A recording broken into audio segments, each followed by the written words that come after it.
Buonasera, signore, buonasera. Com'è bello stare a Napoli e sognare. Quante volte ho sussurrato amore ti amo. Buonasera, signore, kiss me goodnight. Buonasera, signore, kiss me goodnight. Charles, buonasera. Buonasera, Lena. Buonasera. What a great day. What a great day. It's always a great day when I get to do this show with you. I have to feel the same way. This has been so special, and we're getting a great response as people hear about it and are watching it. So, and we're now on TV, so we're making inroads. It's really awesome, Charles, and thank you out there, everyone who's watching the show. We appreciate your support, and be sure to sign up at my website, lenaprima.com, and I'll send it to you once a week in your email. And you can also watch it on YouTube, the Lena Prima channel, and also, Charles, you have it on your channel.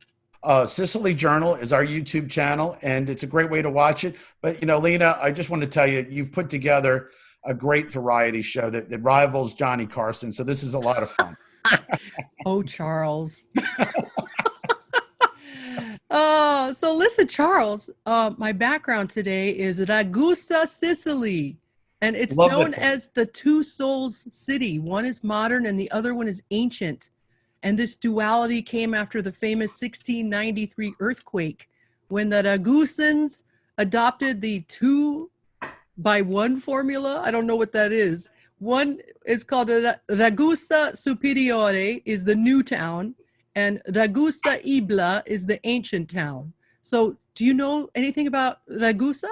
Well, Ragusa is in Sicily, obviously, but I do know that in Guatemala, they have the same thing going. There's Antigua and there's modern Guatemala. So the idea of, hey, we need to redo it, but it's easier just to move the town, that makes a lot of sense. So that's what happens. But you know what I love in the history here is Sicily was America's first international war ally in the Barbary Coast Wars of 1804 to 1815. And there were 3 U.S. bases in Sicily.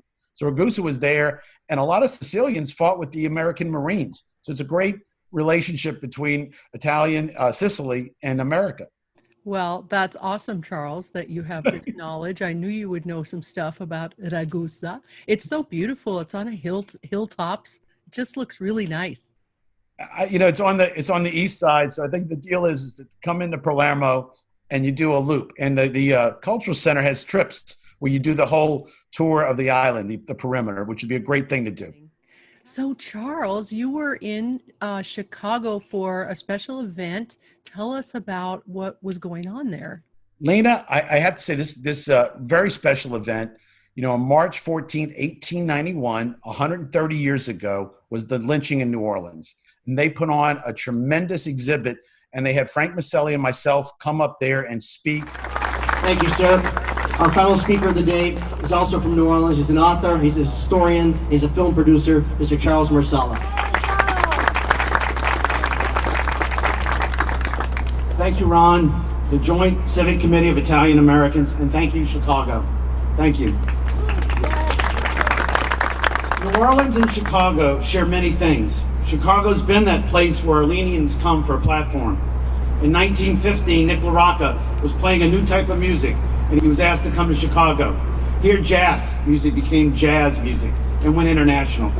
Later, Louis Armstrong was playing, and he came to Chicago, and he took Chicago and jazz by storm. And that connection is very strong between New Orleans and Chicago. We thank you for providing us that platform. And we thank you for today, remembering the 1891 lynching of 11 acquitted Italians in New Orleans. That is the most famous of several murders and lynching in Louisiana of Italians in the 1890s. We're here today to show that we stand united to stop the mistreatment of all Americans, of everybody coming here, not just Italian Americans.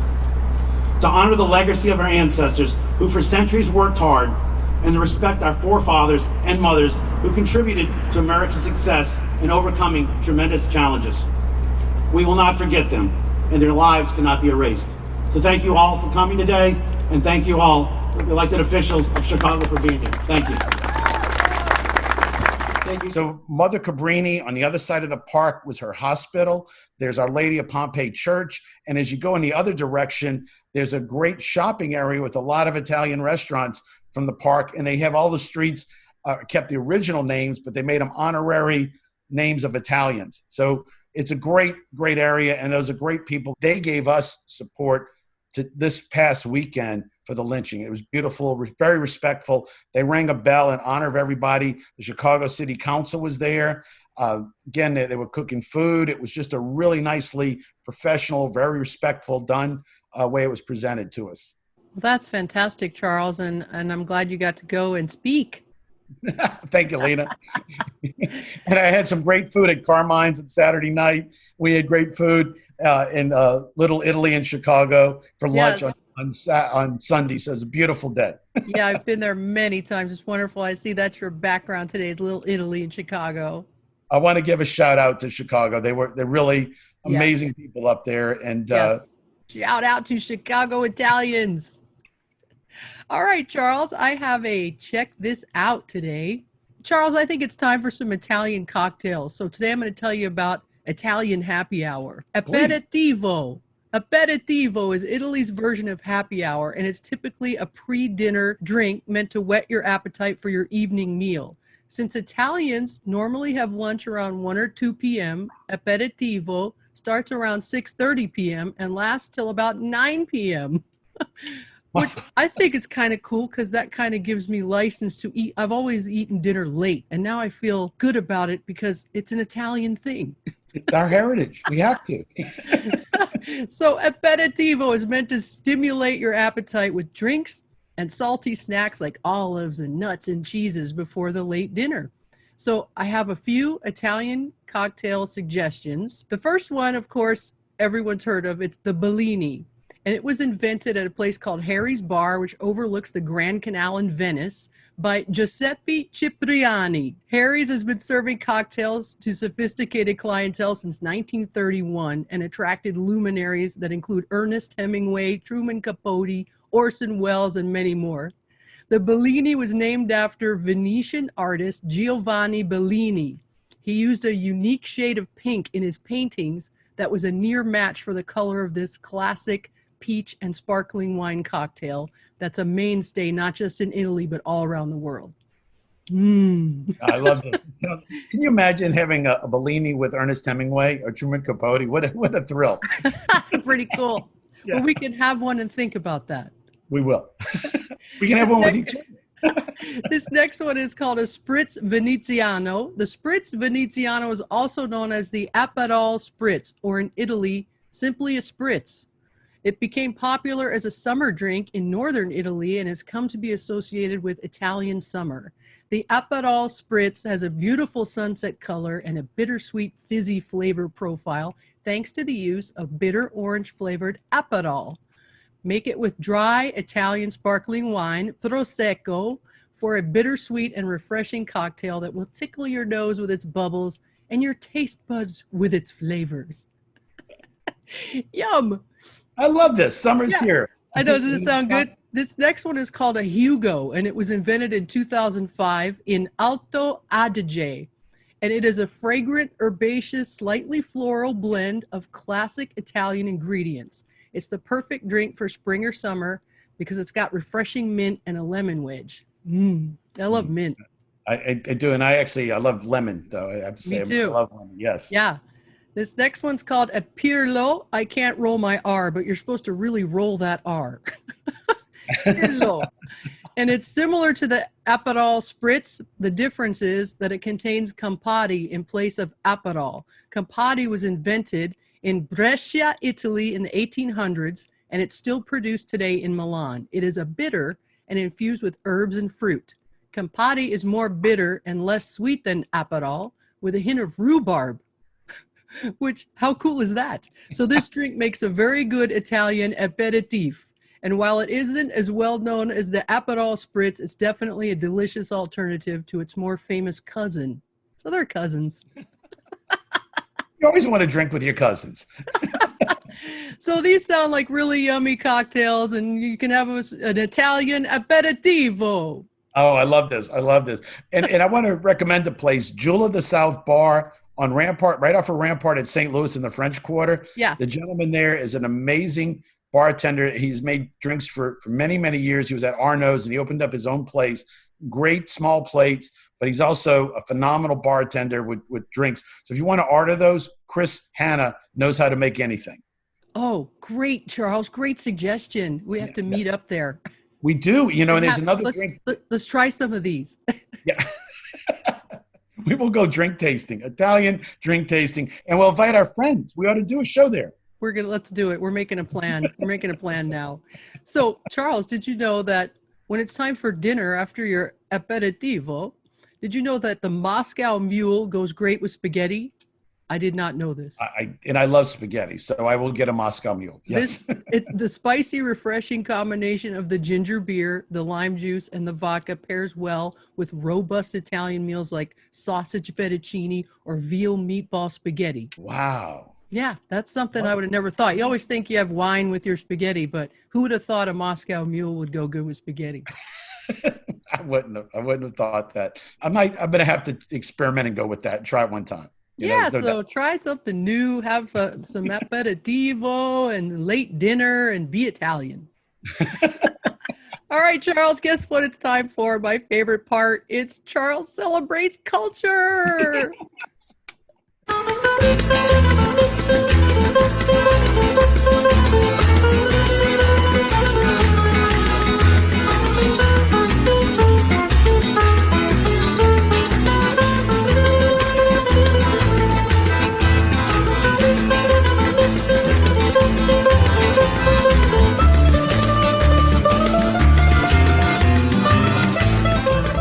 Lena, thank you.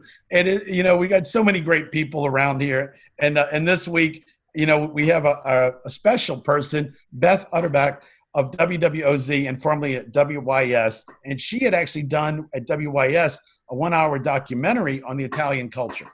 So I interviewed Beth, and WWOZ, she's doing phenomenal with them. They're broadcast around the world. She just brings a great heart, but she promotes our culture, and she does a great job. And also, she's a great friend of yours. You brought her to Chow. So tell us. Yes, I honored her in 2019 Chow Women Awards Diva of the Year. So she got to be honorary Italian of the Year because she is just an amazing woman. I love her energy and her support of all the arts in the community and the music. She is such an amazing person. I just love her. Yeah, Lena, and I think of the responsibilities. WWOZ takes on the French Quarter Fest, the Jazz Fest. I mean, they take a lot of responsibility for New Orleans music and getting it out there. And she does a phenomenal job of keeping New Orleans heartbeat and sound going. It's just beautiful. It just makes you feel so special that we have a radio station like this that's just renowned worldwide, that people love it so much. It's such an important thing that they're doing there, and that Beth is in the head of that and doing such an incredible job. Absolutely. I had a great interview with her, and that place is actually right behind the French Market which was Little Palermo. So it's right there. If you're in Little Palermo, just walk on in and say hello to WWOZ. Yeah. Just remember you're in Little Palermo. That's the key. That is the key. Hi, welcome back to Celebrating Culture. I'm here at WWOZ Studios in the heart of the French Quarter with Beth Arroyo Utterback. Thank you so much for being here. It's so great to have you. Thanks for being on the show. Yes. So Beth, New Orleans is obviously a place where people go to have a great time and have fun. I'm looking at your smile, the energy, and you guys create that. The wonderful thing about WWOZ is what we like to say is if you can't live in New Orleans, let New Orleans live in you. And one of the things that we're really proud of here is not only bringing New Orleans music and culture to the people in our city and in the state, but people all over the world listen to us and support WWOZ. We not only bring new acts to the world like Tank and the Bangers or Trombone Shorty, which isn't so new anymore, but what we do is we preserve the wonderful jazz, not only Satchmo and Mahalia Jackson, Fats Domino, Dr. John. The thing about WWOZ is that their music's going to live on forever because we just don't play the music when they pass away. That's just part of what we do. So we preserve the culture. Louis Prima you're going to hear. All of these wonderful artists you're going to continue to hear on WWOZ. And you have people drop in, like Lena Prima will drop in, Irma Thomas drops in. A lot of times, like an artist will just call, they may have written a new song, or they may just be promoting something, or they just may want to come in for a visit and help us out, and they'll come in and sing a couple of songs for us, or just come talk about what they're doing. It's wonderful. And the great thing, Charles, is that not only is it artists from here, but artists from all over, and fans of the station drop in from all over the place. Yesterday we had somebody from Hong Kong here, just that loves the station and listens in Hong Kong, and decided to come by and see us. People just see the sign, because we're right here in the middle of the French Market. They feel part of OZ, so they want to come and see what it looks like. So you guys are an integral part of Jazz Fest. We are. You know, we are owned by the Jazz and Heritage Foundation, and so we're obviously like intricately involved in not only Jazz Fest, but also broadcasting Jazz Fest to the world, because as much as we love for people to come visit New Orleans and attend Jazz Fest, it's not practical for everybody. So the wonderful thing is that we broadcast live every day of Jazz Fest so that people all over the world can feel like they're at the Jazz Fest. But the great thing about OZ is that you could hear it live while it was happening. And that's one of the things that we're so proud that we do here, not only with Jazz Fest, but being here in the French Quarter. We broadcast live from the French Quarter Fest. We also broadcast live from the Crescent City Blues and Barbecue Festival. We do a lot with the Satchmo Fest as well, which is every August here. So we're very involved in the community. The Jazz Museum must be a big windfall for you guys. Well, the Jazz Museum and WWOZ work closely together. You know, we always are there to help promote all of their exhibits that have anything to do with the music and culture of New Orleans. And so, you know, they're great friends of ours. I understand that the Louis Prima exhibit, oh, yeah, you're part of that. We love Louis Prima here at WWOZ. When Louis Prima exhibit came, we worked very hard with the Jazz Museum to promote that exhibit and let people know about it. And it's really a phenomenal exhibit. It's so wonderful to have them like a block away, because here we are keeping the music of Louis Prima alive to the world, helping to keep that music alive, and then having this beautiful exhibit right down the street. It just all ties in so beautifully. And there's one other gentleman, and that was Cosimo Matassa. Yes. And he had a studio not too far from here. Well, you know, Cosimo Matassa over on Rampart Street, he's like an integral part of New Orleans music. And, you know, he merged everything into what they called like the New Orleans sound, basically. He not only worked with Little Richard, but of course Fats Domino, Irma Thomas. There's so many wonderful New Orleans stories, and Cosimo Matassa certainly should not be forgotten. Absolutely, and it's great that we've continued with WWOZ being in the French Quarter to have that heartbeat or that soul right in the center where all this music comes from. Well, thank you. I appreciate that. I agree. And I always love it when people see our sign and just decide to just pop on up and they say, you know, like, I'm a member from Wyoming, or I listen to you all the time from California, or I've come all the way from Germany, and I saw your sign. I couldn't not pass without coming to say hi and how much we love to listen to your station. Great. It's like the soundtrack of so many people's lives, and we really we appreciate that, and we value that, and we take that very seriously. Yeah. Well, Beth, I want to thank you for being on the show, and thank you for individually what you've done for New Orleans through your career with WYS and now with WWOZ, and for what WWOZ does. Thank you so much, and thank you for being here, and thank you for doing what you're doing and telling our stories. Stay tuned. We'll be right back with more Celebrating Culture. Well, yay, Beth Utterback. We love you, and we thank you. We do love you, Beth. Thank you you for so everything. much. Celebrating Culture is brought to you by Awe News. Awe News also produces New Orleans Insider Tours, which are 10 self-guided tours of New Orleans and Louisiana. To download the apps, all you have to do is point your phone at the flow code in the camera mode, and you're ready to really experience Louisiana. That was a great interview you did with Beth. That was wonderful. Her energy was so much fun. It was one of the better interviews we've done, and we've done 200 of them. She, again, you just have to appreciate, again, Jazz Fest, French Quarter Fest, all the things that they bring to keeping New Orleans alive in that French Quarter throughout the world. It just keeps us in her heart. She is fabulous. She is fabulous, and thank you, Beth Utterback, for all that you do for us. Thank you, Beth. All right, Charles, it's time for La Musica today. And today we're featuring a friend of mine who I've worked with many times and known for many years. His name is Ray Massa. It's Ray Massa and the Eurorhythms. And Ray was born and raised in Bel Air, Ohio, and his Italian parents immigrated from Campania, a small village called Campolataro, and he started his own group in 1982 while he was attending college at Ohio State University, and his goal was to try to meet some Italians so that he could feel at home in a new city full of strangers. He knew and loved many Italian songs from repetitious playing of the albums his family brought with them from Italy. And Ray inspired his group to help him rearrange the traditional songs with a higher energy pop sound with the hope of attracting younger Italian Americans to the wonderful treasure of Italian music. They were very successful at achieving this goal and are featured nationally at Italian festivals all across the country, revitalizing the mystique and romantic excitement of Italian music and attracting audiences of all ages with their dynamic and energetic style. So the group is Ray Massa, who plays accordion, organ, and he sings. Tony DeMelfi is lead vocals and also plays trombone. Tommaso Davoli plays guitar, mandolin, keyboards, and he also sings. Gaetano Nicolosi plays drums and sings. Jerry Parsons plays bass and sings. Jay Miglia plays the saxophone, and David Miller plays the trumpet. Big band. Big band. Big band. And they're fantastic. And we've been on stage together, and they're just so much fun. They're really bringing that music to younger audiences, and it's great what they're doing. And let's watch some of their video. Let's do it. Let's do it.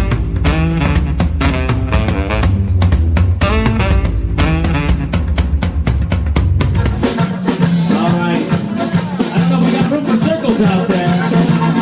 Everybody get some hands up.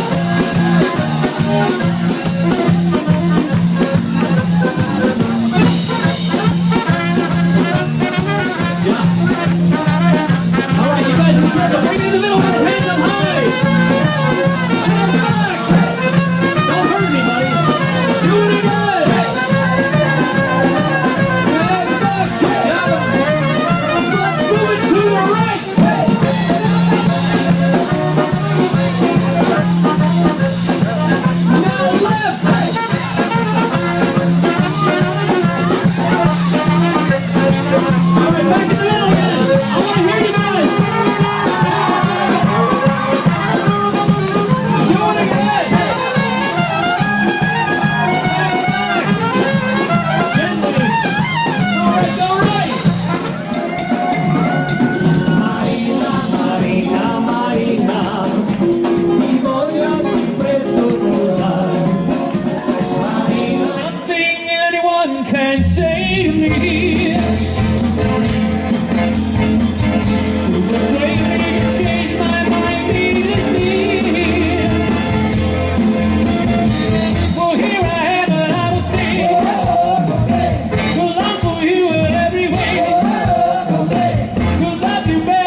Everybody over there. Get up there.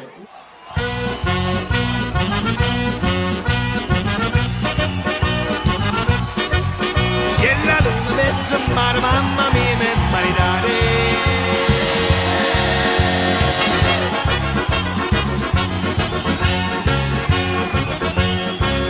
Picchia mia con cantare, mamma mia, mezzaccia con si tu pelo polenzia, io vai, io bene, se mi scoperto non mai bene.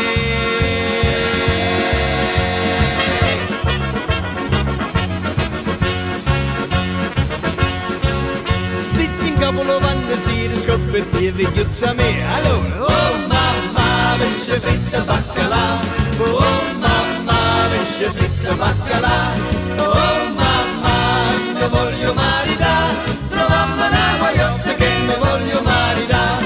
Trovamma una guagliotta che mi voglio maritare.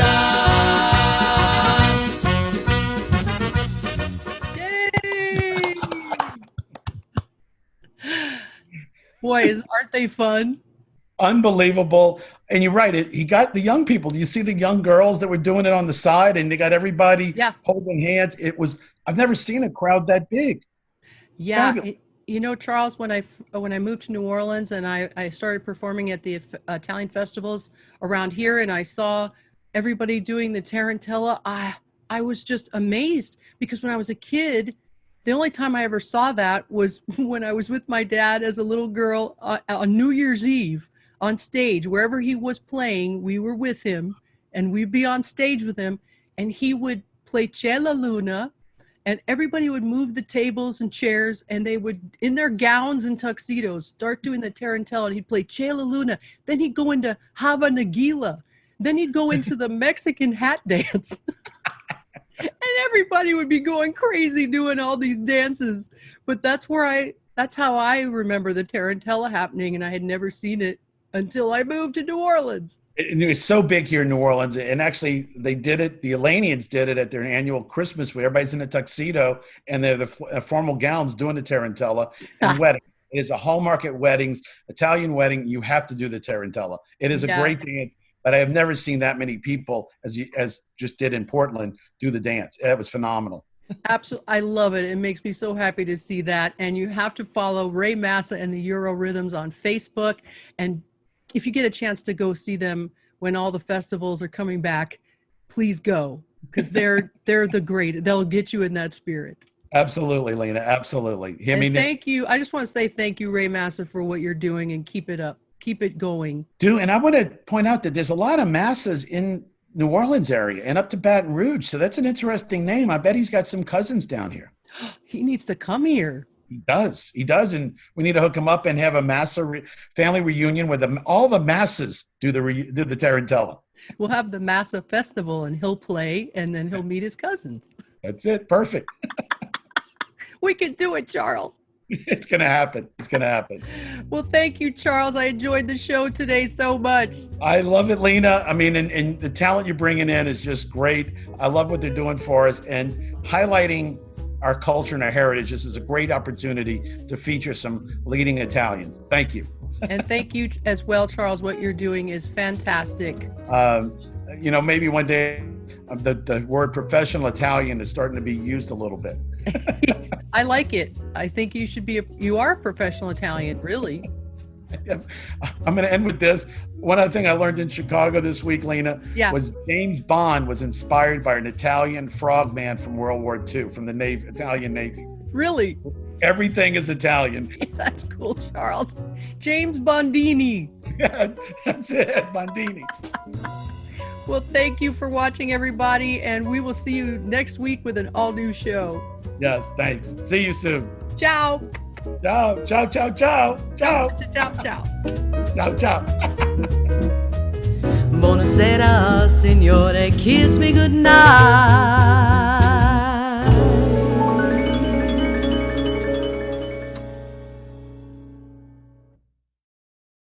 Hi, I'm Lena Prima. My music is available on Amazon and iTunes, also BasonStreetRecords.com and LenaPrima.com. Please like my Facebook page, Lena Prima Official, and follow me on Instagram at Lena Prima. I would love it if you would subscribe to my YouTube channel, Lena Prima. Thank you so much. Ciao. There's a lot more to see and do outside New Orleans. New Orleans Insider Tour app actually has numerous other places to visit, such as Lake Pontchartrain, where New Orleans was discovered. With these apps, you can really experience all Louisiana has to offer.